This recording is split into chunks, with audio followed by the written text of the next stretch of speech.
Good morning, everyone, and welcome. It's FPC Radio Live. It is Tuesday, and there we go. We got the cameras fixed there. I was kind of in the mini screen there.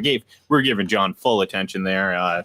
If you didn't see John, your face was pretty much taking up the entire screen, and coincidence or not, our viewers plummeted in those brief few seconds. I think that might have just been a glitch, John. I don't want you to take it personally. I exited myself. Oh, yeah, well, you were that shocked. That shocked. You shocked yourself. I said, who the hell is that? Let me get out of here.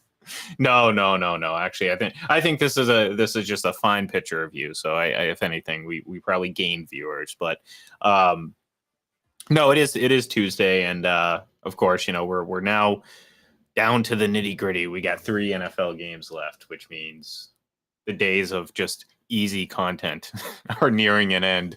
No, the reality of it is we got obviously the 2 conference championship games this week, and then of course the Super Bowl 2 weeks after that, and fabulous Las Vegas, John. I like it out there. So kind of wish I was going to be out there for Super Bowl Sunday. I kind of wish the Patriots were out there for Super Bowl Sunday, but I think it's a better chance of you being in Vegas on Super Bowl Sunday than the Patriots being there on Super Bowl Sunday, and I think it's better in the future Super Bowl than the Patriots attend the future Super Bowl. But we'll stop at that. Well, look, there is a good chance I might end up there during the Super Bowl. I don't know. There's a long time between now and then. Well, yeah, absolutely.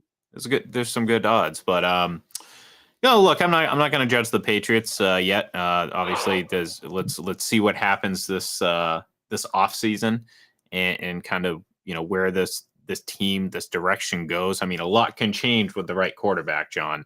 So I'm not going to make any proclamations, but right now, as it stands, yes, they are about as far as you can get, both physically and metaphorically, not metaphorically, both physically and in some form or fashion, in terms of ability to compete.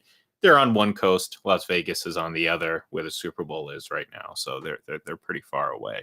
At this point, yeah, obviously they're going to need to add talent in the offseason, fill out the coaching staff, see what Gerard Mayo's all about. But yeah, the quarterback can bridge a lot of gaps there. You get the 3rd pick, and he's a reasonable facsimile of C.J. Stroud. Well, now he's made some inroads, right? Or tackles, and then take that back. That's why it's so difficult to nail that quarterback selection. You invest your hand in preparation, and the situation is right for that quarterback. Yeah, and look, and sorry, folks, we were dealing with a little bit of an issue here, so I don't know if it's coming across on your end, but the audio might cut in and out, so I apologize. I'm assuming, John, you said something like, Ian, you are awesome, you're always right, something like that. Pretty much. Yeah, that's what I assumed. But no, yeah, when it comes to the quarterback, that can obviously change quite a lot when it comes to I'd say quite a lot when it comes to the projection of this team, because again, I think, did they have the greatest wide receiver room or offensive weapon room in the league? No. I think there were teams that were probably far worse. And I think this team has a nice starting point. I think Kendrick Bourne's a nice player, right? He's a 3rd or 4th wide receiver, but he's also coming off an ACL, MCL. True. Surgery, and he's not fine. So I think he's a guy who probably looks a lot better with a better quarterback. Same goes with some of these other guys on offense. Most certainly the tight ends, I think. I think perform a lot better with a better quarterback. And then, you look at the landscape of the free agent market, and what the Patriots have to spend, and it's like, okay, well, yeah, let's look at this team as a potential quick turnaround, because, well, you like I said, you had the right quarterback, and look, I wouldn't even necessarily be opposed to going the Kirk Cousins route. Now, again, that would limit maybe my expectations, but at the same time, they're a lot better with Kirk Cousins than they were with Mac Jones / Bailey Zappi / Bailey Jones / Mac Zappi, whatever you want to call that combination that we saw this season. Yeah, I mean, obviously, if you sign someone like Kirk Cousins, it's going to cost $30 to $35 million a year, so that's going to eat into your budget, or adding a wide receiver, or some help along offensive line. You do have the third pick. You have high draft picks throughout the rest of the draft, so you're picking at the beginning of each round. You should be able to add talent there. You're going to have to nail this draft. The third pick, but also the second, third players that at least can contribute. But yeah, I mean, if you want to go that way, it's going to cost a lot of money to bring in Kirk Cousins or some other quarterback like that. Maybe Jacoby Brissett or Gardner Minshew makes more sense. They're not as good as Kirk Cousins, but they can at least say quarterback, figures things out. When it comes, see, I think if you're going, the Gardner Minshew, I think you draft a quarterback with the intention of him realistically competing for the starting job. Right. If you go the route of bringing in a guy like Kirk Cousins, I think you probably start him no matter what, no matter if you draft a quarterback early or, short of that quarterback just, outperforming in the offseason. You know what I'm saying? Like, so I think there's a couple strategies you can go, but like, the good thing for the Patriots is, you don't have to do much to improve that position. That's the reality. Anyone should be better. Maybe you take the Kansas City method of when Andy Reid went there. They were coming off a 2-14 season.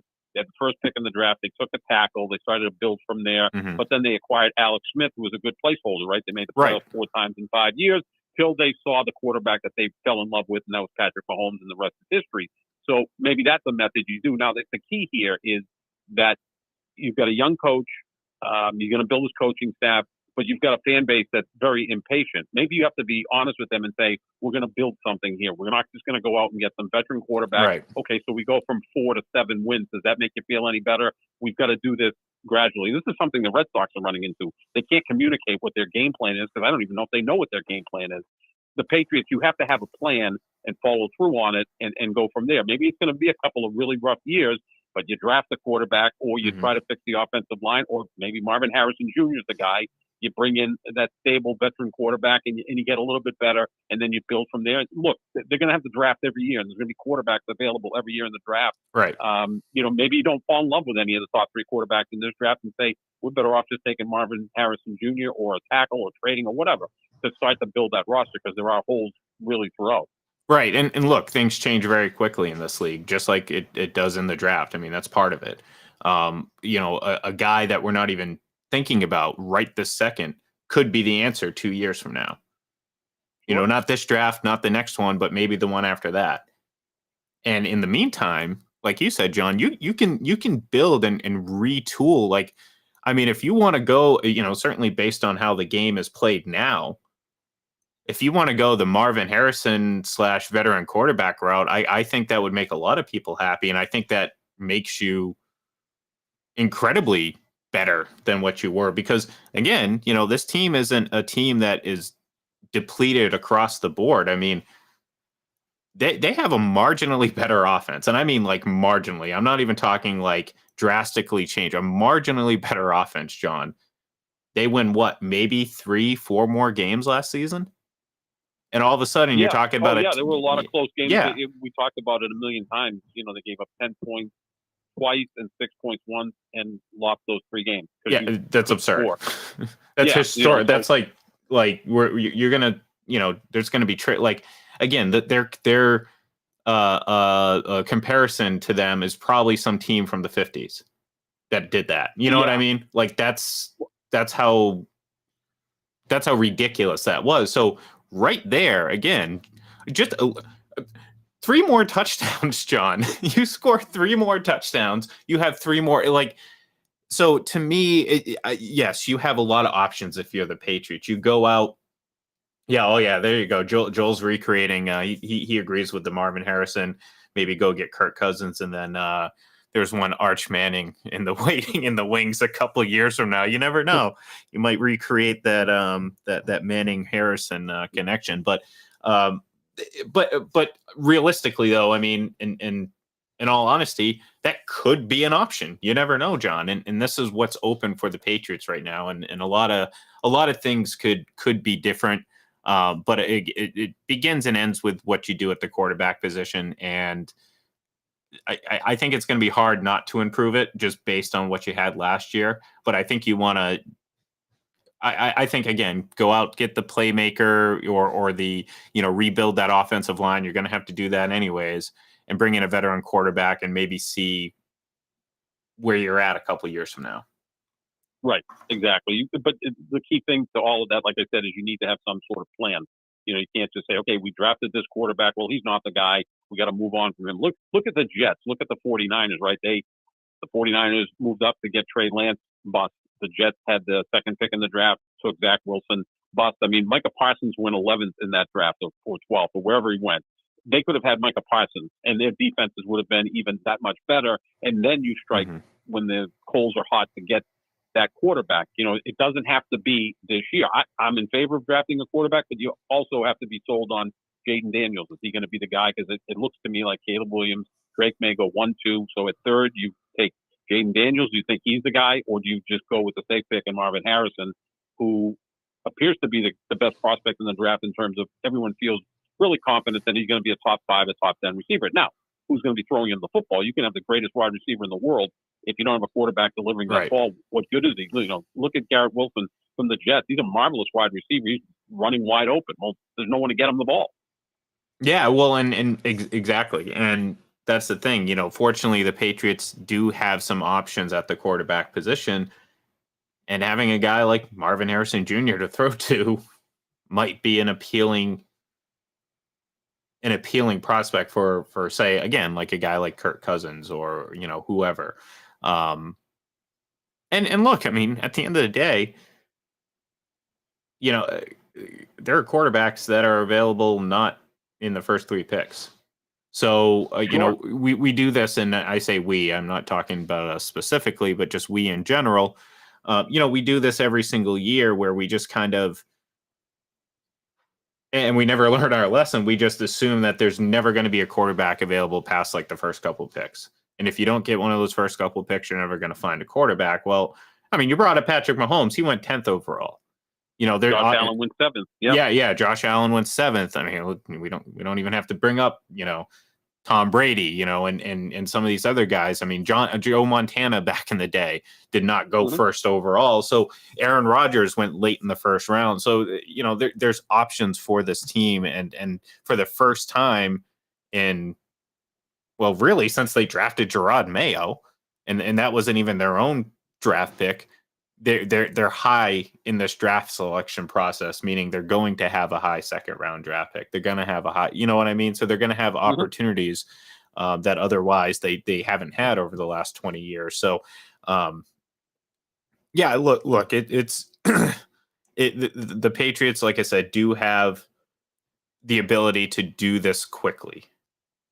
Doesn't mean it's going to happen. And by quickly, it doesn't mean they're going to be competing for a Super Bowl next year, but the couple right moves could see this team very quickly back into like real serious contention in the next year or so.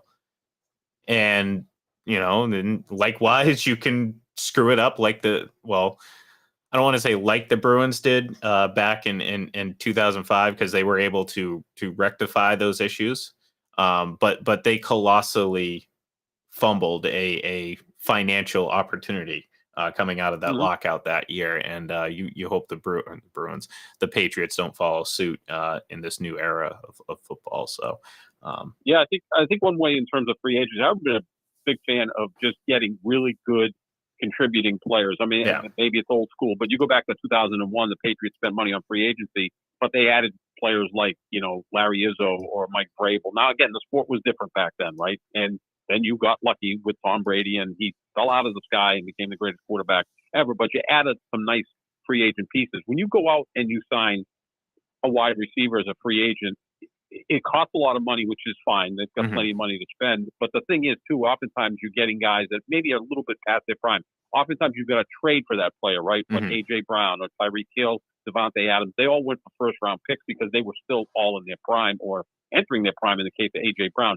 If you sign this free agent wide receiver to a huge contract who's past his prime, you're paying for what they produced years ago. Yeah. And that's never a good spot to be in. I'm a big fan of, okay, you've got to really address that offensive line, get a couple of really nice pieces rather than the superstar left tackle who really, quite frankly, isn't available because Trent Brown might be the best free agent left tackle out there this year. And I don't want him back. No, I think that ship has sailed. And to your point, too, like, look, T. Higgins is a really nice player. And I think he would make this offense better. But to your point, I mean, he's not Tyreek Hill.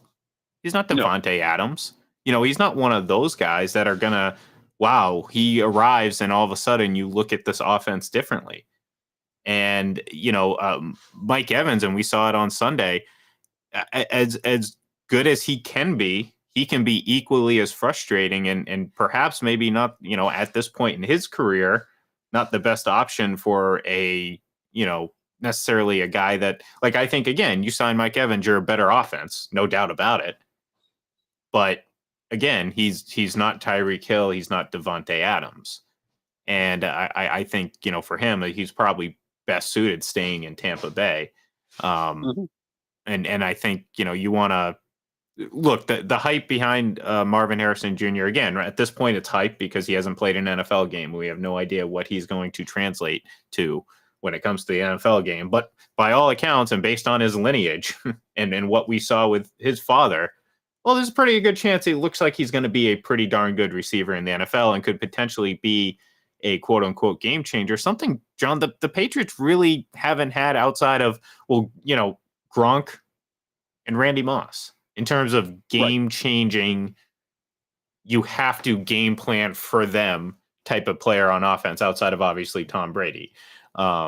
So, yeah, it excuse me.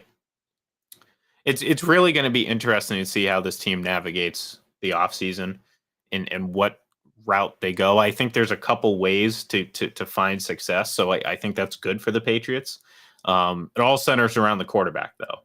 And it doesn't mean necessarily having to draft a quarterback first overall. It's how you decide to approach it and whether or not you make the right decisions along the way. I mean, it's as simple as that, John. And if you're the Patriots, fans, you could be looking at it and seeing this team in a year or two flourish, or be looking for another head coach because, well, I think if you have the same type of run that you've had the last couple of years, Gerard Mayo's not going to get the type of leeway, nor should he. I mean, again, Bill Belichick is Bill Belichick. He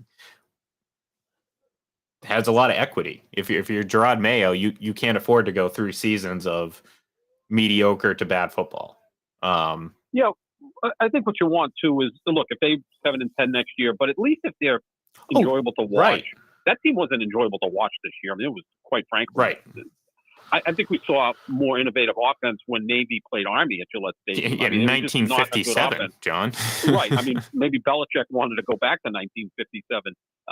But the thing with that is at least be in somewhat contention. Like when you get into December and it's like, leading the division, current wild card, in the hunt. You kind of want to be in that column, in the hunt, still alive, with 3 or 4 weeks left. I mean, this thing was over from midseason, right? Once they lost the game in Germany, what were they, 2-7? And it was like, okay, they're not coming back from that. Well, the crazy thing is, and it's like, I agree with you, but it's like they were actually competitive. It's just their offense was so bad. It negated how good their defense was. Like they weren't competitive, but they should have, but they were at the same time. Like, you know what I mean? Like, like if it's a 6-point game late in the fourth quarter and you have the ball, it's like, yeah, technically that's a competitive game, but the Patriots offense was so bad, you knew it wasn't competitive at all. You know what I mean? Like that's where they were last year. So that's why the path to turning around and being competitive again, it's there. It's there for them. They have a defense. They have a defense they can build off of. They have pieces on offense. Yes, they're going to have to repair the offensive line. I mean, that can be done. they have options in the draft to improve the offense, and I think if they make a couple really good decisions, you're going to see them right back in it. And lest we forget, John, Houston Texans were 3-13-1 last year, and they looked like a team that could potentially overachieve their way into a conference championship game. They didn't, but the future does look bright for them, and I think the same could be done for the Patriots. So, Ian, 6 games this year for the Patriots. This is what they scored: 3 against Dallas, shutout against New Orleans. They scored 6 against Indianapolis and Germany, 7 against the Giants. They were shut out by the Chargers of all people, and they scored 3 points against the Jets. Those are 6 games they had absolutely no chance to win, unless it's like we're playing hockey. Yeah, with those types of numbers, right? I mean, the Bruins scored 9 goals the other night against the Canadians. The Bruins had literally 6 games this year where they scored fewer than 9 points. So it's crazy. You're not winning those games. So right there, 6 losses. I'm not saying you win all of those games, but heck, if you win 3 of them, well, you're not beating Dallas and New Orleans because they just blew you up. But even if you win 3 of the other 4, which your defense played well enough to win, okay, now you're 7-10, 8-9. Yeah, fine tune things. Add some talent through the draft, all of that fine stuff. The coaching change can give you a sugar high at some point, and at least you're watchable. I know a lot of people who are Patriot fans and have been for years that didn't even want to watch the team anymore because it was just really a chore to do so. Well, and think of it this way too. It's like it's not like this division is necessarily out of reach, John. Like who knows what this Buffalo Bills team is going to look like next year? I mean, the amount of money that they don't have, and the amount of money they have committed to guys like Von Miller, who I was gasped when I saw his season stat line. I understand he missed some time, but 0 sacks, John, 0. Yeah, that's a future Hall of Famer. That's one of the best defensive players of the last 10, 15 years, and it's just that happens in that sport, right? You just lose it. But people could still be, But people saw this at the time of the signing. When it happened, we were like, okay, this is going to be great for this year, but this is a disaster. I mean, 6 years or whatever they gave him. It was like, wow, okay. I remember that 6 years for a guy who was like 32 at the time, playing a physical position. And he got what happened? He got injured his first season, and he's clearly not going to regain that level. So, anyways, that sound in the background is our cue to go. Actually, that's like our playing off the stage music. I was going to make some more points about the Bills, and then Miami obviously kind of being in kind of no man's land where it's like they could be good, they could be bad next year. I really don't know at this point. So anyways, we'll pick up this conversation later in the week, and obviously we'll have plenty of time to talk about it during the off season. But for now, that's going to do it. We will be back on Thursday, and we're going to start really gearing up for these conference championship games. Should be a good time. So thank you everyone for tuning in, and we'll talk to you soon.